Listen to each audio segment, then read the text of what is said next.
Hello tout le monde, aujourd'hui on se retrouve dans un nouveau tuto de Noël et aujourd'hui je vais vous montrer comment réaliser ce cupcake sapin, donc j'espère que ça va vous plaire et je vous laisse avec la suite.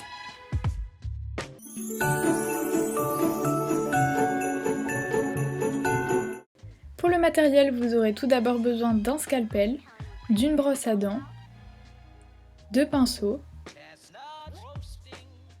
d'une lame, d'une aiguille pour la texture, d'une boule d'aluminium, d'outils en silicone si vous en avez, de dotting tool, d'un moule base à cupcake, je vous mettrai le lien du mien dans la description, également d'une douille en forme d'étoile. Au niveau des pâtes, vous aurez besoin de vert foncé, de fimo fluorescente si vous pouvez, sinon du blanc, de la fimo rouge, personnellement c'est du rouge pailleté, de la fimo chocolat, d'une tige à œil ou d'un piton pour pouvoir accrocher votre création, de fimo liquide et enfin vous aurez besoin de pastel sec. Pour commencer, on va venir prendre une boule de pâte rouge et on va venir la mettre dans notre moule de base à cupcake pour pouvoir avoir la base de notre cupcake. Moi j'ai pris du rouge pour avoir les couleurs un petit peu de Noël. Et ensuite, une fois que vous aurez enlevé l'excédent de pâte, on va venir prendre un petit dotting tool et on va venir renfoncer dans toutes les petites dents de la base à cupcake la pâte pour avoir une forme bien définie. Et ensuite, je repasse un coup mais dans l'autre sens pour bien creuser et avoir en fait cet effet sur une bonne partie de la base. Et comme ça, quand je mets le biscuit par-dessus, je suis sûre d'avoir cet effet visible.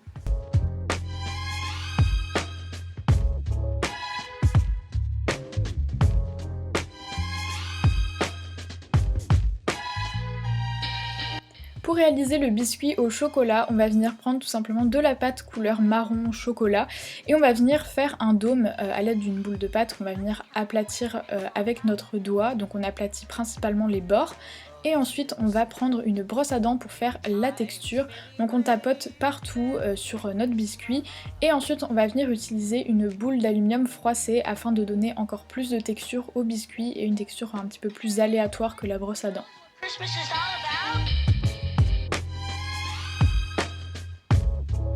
Ensuite on va venir colorer le biscuit, évidemment vu que c'est un biscuit chocolat on peut pas faire vraiment la coloration habituelle avec de l'ocre, on va plutôt prendre des couleurs très foncées comme du noir ou un marron très foncé si vous en avez un et je mélange aussi un petit peu avec du chocolat. Et ensuite on va venir placer le biscuit par-dessus la base, donc la base est toujours dans le moule, ça permet de pouvoir la tenir sans la déformer. Et pour bien faire adhérer le biscuit, je retexture avec ma brosse à dents. Ensuite on va prendre le vert foncé et on va venir en fait ramollir la pâte avec de la fimo liquide. Donc pour ça il suffit d'en mettre un petit peu dans la boule de pâte et ensuite de malaxer, donc on s'en met un petit peu sur les doigts mais après ça devient juste une pâte un petit peu plus élastique et ça va permettre de faciliter la tâche quand après on va venir mettre cette pâte dans la douille.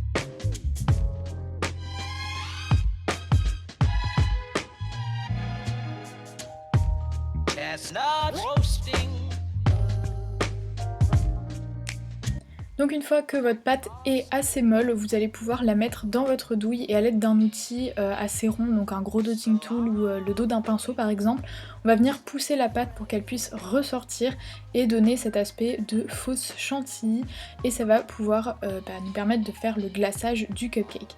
Donc il en faut pas énormément mais il vaut mieux en avoir un petit peu trop et la recouper par la suite que de la faire trop courte puisqu'après on peut pas trop la rallonger. Et ensuite on va venir prendre un reste de cette pâte pour faire un petit cône, donc vraiment très vite fait. Pas besoin d'avoir quelque chose de très précis puisqu'on ne le verra pas, ça va nous permettre de pouvoir enrouler la fausse chantilly par-dessus. Donc voilà, vous mettez ce petit cône de pâte au milieu du cupcake et ensuite on va prendre donc notre fausse chantilly et on va venir la mettre tout autour de ce cône en la tournant légèrement, donc ça c'est à vous de voir l'effet que vous voulez rendre. Moi je l'ai pas trop tourné pour avoir les stries assez droites, mais voilà, ça dépend de l'effet que vous recherchez. Et il faut faire attention de pas trop appuyer dessus pour éviter de déformer du coup cet effet que la douille a donné en fait.